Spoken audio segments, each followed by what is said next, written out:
Buntis ka ba o gusto mong mabuntis pero naghahanap ng tulong sa pagbuo ng baby? Alamin dito kung paano nakakatulong ang folic acid bilang prenatal vitamins na pwede mong maging kakampi para maging safe si baby sa mga diferensya or abnormalities. Kung naghahanap ka ng kaagapay sa isang malusog na pagbubuntis, sagot ng United Home na Tafol, folic acid, ang iyong problema. Nagtataglay ito ng folate o folic acid na nakakatulong before and during pregnancy period.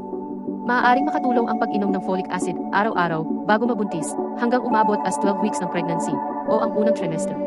Ang folate ay napakahalaga sa pagbuo ng red blood cells at pagkakaroon ng malusog na paglaki at paggana ng mga cells.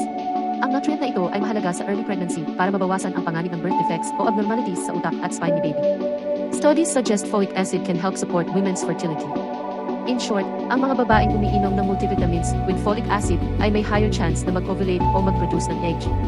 Dagdag pa rito, natuklasan din ng mga nakaraang pag-aaral na ang mga babaeng nagsisikap na magbuntis ay may higher pregnancy rates kapag nagte-take sila ng folic acid supplement.